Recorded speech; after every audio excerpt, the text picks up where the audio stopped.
Hello everyone. तो आज हम बात करने वाले हैं अपने क्रिया शरीर पेपर सेकंड की एक और नया चैप्टर जिसका नाम है अस्थि धातु। और इस अस्थि धातु को मॉडर्न में हम कोरिलेट करते हैं बोन के साथ। तो हम समय पहले इसमें निरुक्ति देखते हैं। निरुक्ति में मृत्यु उपरांत अवशिष्ट रहने वाली अस्थि को प्रभावित किया जाता है। यानी कि जब किसी व्यक्ति की मृत्यु हो जाती है और उसको कहीं शमशान घाट में ले जाकर उसे जला दिया जाता है, तो उसमें जो उसका एक ऑर्गन बचता है वो होती है उसकी हड्डी। मतलब उसको जलने के बाद भी कह रहा है कि जो हड्डी बच जाती है और उसको आप कह रहे हैं कि गंगा जी में जाके समा देते हो। ठीक है, तो वही बताया जा रहा है कि मृत्यु के उपरांत जो अवशिष्ट मतलब जो बचे हुए रहती है ना उसके शरीर की, वो कौन होती है? वो अस्थि होती है और उसको प्रभावित कर दिया जाता है। ठीक है, और इसलिए इसे क्या कहते हैं? हम अस्थि कहते हैं। अब हम पढ़ते हैं महाभूत के बारे में। तो अस्थि धातु में दो महाभूत होते हैं, एक होता है पृथ्वी और एक होता है वायु। वायु नहीं है, वायु है। ठीक, यानी जैसे मान लो ये कोई अस्थि है, ये अस्थि कैसी होगी? थोड़ी भारी होगी। और इस अंधी के जो हॉलो स्पेस है, भाई भारी तो सबको समझ में आ जाता है, लेकिन वायु समझ में नहीं आता कि वायु कैसे प्रेजेंट होती है अस्थि में। अस्थि जो अंदर से होती है वो कैसी होती है? खोखली होती है। अगर आपने अस्थि को देखा होगा तो वो अंदर से खोखली होती है। और इसी के अंदर से कह रहा है कि ब्लड का ट्रांसपोर्ट होना है, यानी जो ब्लड होता है ट्रांसपोर्ट होता है, जो नरिश करता है हमारी हड्डियों को। ठीक है, तो ये अंदर की खोखली होने की वजह से इसमें वायु महाभूत की प्रेजेंस रहती है। फिर हम बात करते हैं पर्याय की। अस्थि धातु के दो पर्याय बताइए, कीकस और कुल्य। कीकस और कुल्य। अब कीकस और कुल्य ये शरीर को आकार प्रदान करती है। वैसे तो देखो, जो हमारे शरीर की हड्डी है वो क्या काम करती है? शरीर को आकार प्रदान करने का काम करती है। इनका पर्याय क्या है? कीकस और कुल्य। इस तरह से आप याद रख लेना। हम स्थान की बात करते हैं। जो अस्थि धातु है वो इसका जो स्थान बताया गया है वो सर्व शरीर, मतलब कंप्लीट शरीर, कंप्लीट बॉडी में कह रहे हैं कि अस्थि धातु प्रेजेंट रहती है। फिर हम बात करते हैं गुण की। तो अस्थि के क्या गुण है? गुरु मतलब भारी होती है। खर अस्थि रफ होती है। सुशीर यानी अंदर से हॉलो होती है। स्थूल अस्थि बड़ी होती है। स्थिर यानी बैलेंस, यानी हमारी जो बॉडी को बैलेंस कौन प्रोवाइड कर रहा है? अगर आपकी बॉडी में हड्डी नहीं होगी तो क्या आप खड़े भी हो पाओगे? नहीं हो पाओगे ना। यानी स्थिर यानी जो स्टेबिलिटी का काम करती है वो कौन होती है? अस्थि धातु होती है। अब हम बात करते हैं कर्म की। अस्थि धातु का क्या कर्म यानी फंक्शन की बात करते हैं। देह का धारण करना। देह का धारण मतलब जो आपकी बॉडी है, जो मांस है, ये त्वचा है, ये किस पे धारण करती है? वो किस पे है? हड्डियों की वजह से। तो हड्डियों की वजह से तो है, वही वही तो आपकी देह को धारण करती है। फिर बात है मज्जा की पुष्टि। अब भाई बोन मैरो के अंदर क्या होता है? सॉरी, हड्डी के अंदर क्या होता है? Bone marrow. अब भाई बोन मैरो की पुष्टि कौन करता है? हमारे अस्थि धातु, क्योंकि इसी के अंदर बोन मैरो होता है। फिर हम बात करते हैं मांस धातु का बंधन। मांस धातु का बंधन। देखो, मांस धातु के बंधन से आप क्या समझोगे कि जो बोन्स है, भाई बोन्स के ऊपर क्या होती है? मतलब बोन्स के ऊपर क्या होता है? मांस होता है। यानी कि मांस और बोन्स आपस में जुड़े हुए होते हैं ना। किसके जुड़े होते हैं? टेंडन से, लिगामेंट से। भाई आपने देखा होगा ना, टेंडन क्या करता है? मसल्स को बोन से कनेक्ट करने का काम करता है। यानी मांस धातु का बंधन, यानी जो बोन्स है वो मांस धातु का बंधन करती है। जो हमारी बॉडी में अलग अलग जगह मांस है उसको बंधन करने का कार्य कौन करती है? अस्थि करती है। शिरा, स्नायु, मांस, अम्बलवन। यानी देखो, जहां पर शिरा है, स्नायु है, मांस है, ये सब किससे जुड़ी हुई होती है? आपकी हड्डी से, आपकी बोन से। फिर दंत उत्पत्ति उपधातु रूप से। और जो अस्थि की उपधातु कौन सी होती है? और अस्थि की उपधातु होती है दंत। यानी कि जो अस्थि की उपधातु से दंत की उत्पत्ति होती है। दंत मतलब जो आपके टीथ होते हैं उनकी उत्पत्ति होती है। देखो, ये आचार्य चरक ने अस्थि धातु की कोई भी उपधातु नहीं मानी है, लेकिन कुछ आचार्य है जो अस्थि की दंत को उपधातु मानते हैं। तो ये कर्म के अंदर आ जाता है कि अस्थि धातु की उपधातु दंत की उत्पत्ति या टीथ की उत्पत्ति करती है। फिर और इस अस्थि के कह रहे कुछ मल है, केस, लोम एंड नख, मल रूप से। यानी कि अस्थि धातु को जो मल है इनसे केस की, यानी जो आपके हेयर्स है, लोम यानी जो बॉडी के हेयर्स है, नख यानी जो आपके नाखून है। ठीक है, ये अस्थि के मल से उत्पन्न होते हैं। तो ये इनके कर्म के अंदर आ जाते हैं। फिर हम बात करते हैं संख्या की। अकॉर्डिंग टू आचार्य चरक ने हम अस्थि की संख्या 360 मानी है। आचार्य सुश्रुत ने अस्थि की संख्या 300 मानी है, जिसमें से शाखाओं 120 मानी है। शाखा मतलब 2 हाथ 2 पैर हो गए ना, तो टोटल कितनी मानी है? 120। तो एक हाथ में कितने हो जाएंगे? 30। इस तरह से बताया है। मध्य शरीर में 117 और उद्र जतुगत में कितनी मानी है? 63 मानी है। और भागवत ने कितनी मानी? टोटल अस्थि की संख्या 348 मानी है। और मॉडर्न साइंस में अस्थि यानी हड्डियों की संख्या कितनी मानी है? 206 मानी है। ठीक,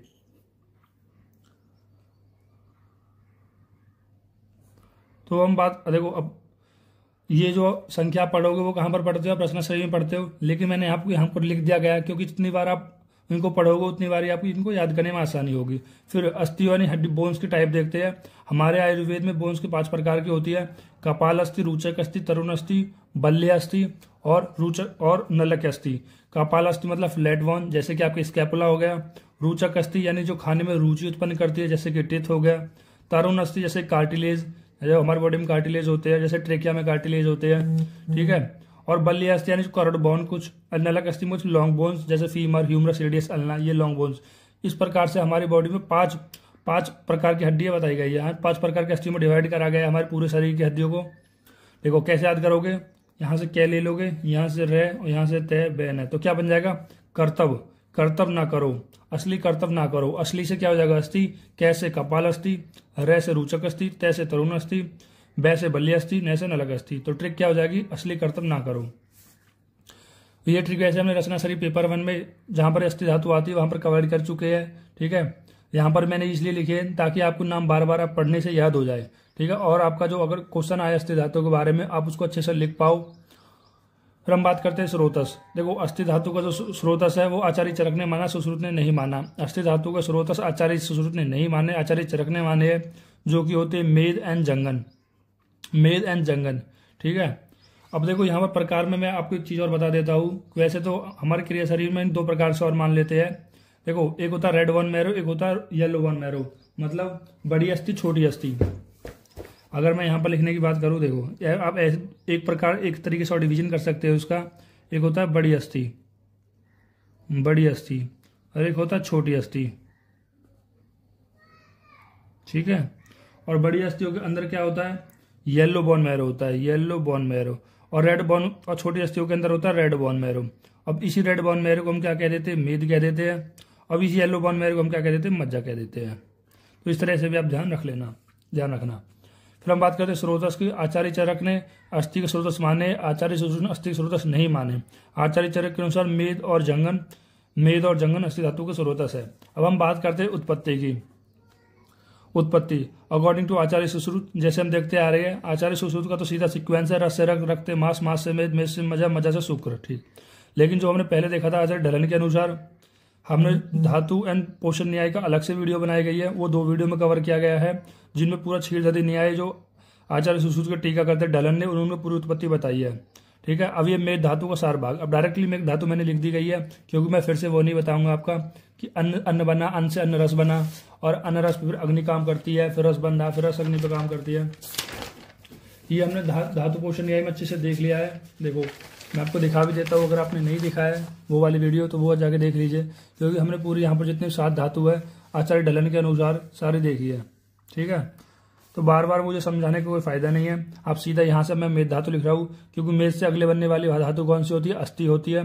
तो मेद धातु का सार भाग है, उस पर 2 पार्ट में डिवीजन होता है, स्थूल भाग और सूक्ष्म भाग। सूक्ष्म भाग अस्थि सहधर्मी अंश होता है और उपधातु होती है मेद की। और अस्थि सहधर्मी अंश में फिर से अस्थि अग्नि काम करती है, और अस्थि अग्नि 2 चीज में डिवाइड करती है, सार भाग और मल भाग।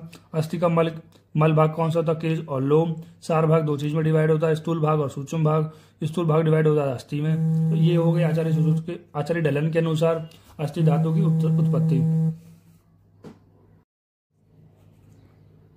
फिर देखते हैं हम आश्रय आश्रय भाव। देखो आश्रय आश्रय भाव नॉर्मल क्या होते हैं कि अगर आश्रय को बढ़ाने पे आश्रय बढ़ेगा, आश्रय को घटाने पे आश्रय घटेगा, ठीक है। मतलब एक की वृद्धि करने पे दूसरे की अपने आप वृद्धि हो जाएगी, और एक का क्षय होने पे दूसरे की अपने आप वृद्धि हो जाएगी। मतलब आप सीधे सीधे कह सकते हो आश्रय डायरेक्टली प्रोपोर्शनल टू आश्रय। ये बढ़ेगा तो ये बढ़ेगा, ये कम होगा तो ये भी कम होगा। नॉर्मली देखो यही होता है कि आश्रय की वृद्धि या क्षय होने पर आश्रय की वृद्धि और क्षय होगी, ठीक है। यानी अगर आप रस को बढ़ाओगे और कफ इंक्रीज हो जाएगा। मतलब रस और कफ कैसे, आश्रय आश्रय भाव है। मतलब कफ, जब भी आप रस की वृद्धि करोगे तो आपकी बॉडी में कफ की भी वृद्धि हो जाएगी। एक्सेप्ट कह रहा है कि इसमें एक एक्सेप्शन आ जाता है कि अस्थि धातु की वृद्धि करने पे इसका क्षय होगा और इसको घटाने पे इसकी वृद्धि होगी। कैसे, जैसे एग्जाम्पल से मैं समझाऊं कि देखो अगर आप दूध का सेवन करते हो तो दूध के सेवन से क्या होगा भाई, दूध के सेवन से दूध के सेवन करोगे तो इससे अस्थि धातु का क्या होगा, पोषण होगा। अस्थि धातु का पोषण होगा और वात का शमन हो जाएगा, क्योंकि दूध में क्या होता है, दूध कफ की वृद्धि कराता है, और कफ की वृद्धि होने से वात का शमन हो जाता है और अस्थि धातु की वृद्धि होगी। ये अपोजिट काम करते हैं, ठीक है। और अगर मान लो आप ऐसे आहार विहार का सेवन करते हो जो वात का वृद्धि कराए, जैसे रूक्ष, लघु, शीत, ऐसे खाना खाते हो जो वात की वृद्धि कराएगा, और वात की वृद्धि होने की वजह से आपकी बॉडी में अस्थि धातु का क्षय हो जाएगा। तो ये दोनों कैसे काम करते हैं, अपोजिट काम करते हैं। आई थिंक आपको ये समझ में आया होगा। देखो मैंने क्या बताया, निरुक्ति बताई, महाभूत बताए, पर्याय बताए, स्थान बताए, गुण बताए, कर्म बताए। फिर यहाँ पर संख्या, प्रकार, स्रोतस, उत्पत्ति और आश्रय आश्रय भाव। अब हम देखने वाले हैं इसमें अस्थि धातु के अस्थि का क्षय और अस्थि की वृद्धि। ठीक है, दोनों के मैंने श्लोक लिखे हैं क्योंकि इंपॉर्टेंट है। देखो हम देखते हैं पहले अस्थि क्षय अस्थि स्थूलम दंत नखो भडंग सुरक्षम क्षय। यहाँ पर क्या बताया कि अस्थि के क्षय होने की वजह से अस्थियों में दर्द होता है, मतलब अस्थियों में पेन हो जाता है। ठीक है, दंत नखो भंग मतलब जो दांत है और नख है, मतलब जो आपके टीथ है और जो आपके नेल्स है, उनमें क्या हुआ टूटने लग जाते हैं। अगर भाई अस्थि कमजोर हो जाएगी तो अस्थि का ये मल ही तो है। देखो नख क्या है, मल है, दंत क्या है, उपधातु है, यानी जो उपधातु और मल है वो क्या हो जाएंगे, कमजोर हो जाएंगे, तो वो भी टूटने लग जाएंगे। रोक्षम क्षय मतलब जो त्वचा है आपकी वो भी कैसे हो जाएगी, रूखीपन हो जाएगा। ये हो गया अकॉर्डिंग टू आचार्य सुश्रुत सूत्र स्थान चैप्टर नंबर 15 श्लोक नंबर 9। तो हम बात करते हैं अस्थि की वृद्धि के बारे में। तो असत्य अध्यस्त्यनाम अधिनाम दंत सच्चय, ये भी आचार्य सुश्रुत ने बताया है, जिनमें 2 पॉइंट आते हैं। एक होता है अध्यस्थि, एक होता है अध्यस्थि, एक होता है अधिदंत। अध्यस्थि का मतलब है अस्थि के ऊपर अस्थि। ठीक है, बोन के ऊपर बोन, मतलब बॉडी में एक बोन मतलब जैसे मान लो जैसे एक बोन से ज्यादा बोन हो गई। ठीक है, जैसे मान लो कभी किसी का अंगूठा निकल जाता है ना, एक अंगूठा है तो इसको एक और अंगूठा निकल जाना। क्यों? क्योंकि यहाँ पर एक हड्डी की ज्यादा, आपने देखा होगा ना किसी की 6 उंगली होती है, तो 6 उंगली का क्या कॉन्सेप्ट है, क्योंकि वहां पर अंगूठा के साइड में इसके एक और उंगली बन जाती है। बोल रहे हड्डी के ऊपर हड्डी, अस्थि के ऊपर अस्थि, यानी कि हड्डी के ऊपर एक और हड्डी आ जाती है, जिससे एक और अंगूठा भी इसमें बन जाता है। फिर आता है अधिदंत। अधिदंत मतलब दांत के ऊपर दांत का होना, जैसे आपने देखा होगा जो बोलते हैं दत्तूसा है कि एक दांत के ऊपर दूसरा दांत आ जाना, तो वो भी क्या है, वो किसके लक्षण है, वो भी अस्थि वृद्धि के लक्षण है। मतलब आपकी बॉडी में जो अस्थि है उसकी वृद्धि हो गई है। ठीक है, ये इनके लक्षण आप देख सकते हो। आई थिंक गाइस आपको ये लेक्चर अच्छे से समझ में आया होगा। अगर कहीं भी आपको कुछ चीज समझ में नहीं आई है तो आप कमेंट करके पूछ सकते हो। आपके कमेंट से हमें बहुत ज्यादा मोटिवेशन मिलता है। ठीक है, और इस वीडियो को लाइक कर दें। थैंक यू गाइस, फिर मिलते हैं एक नई वीडियो के साथ।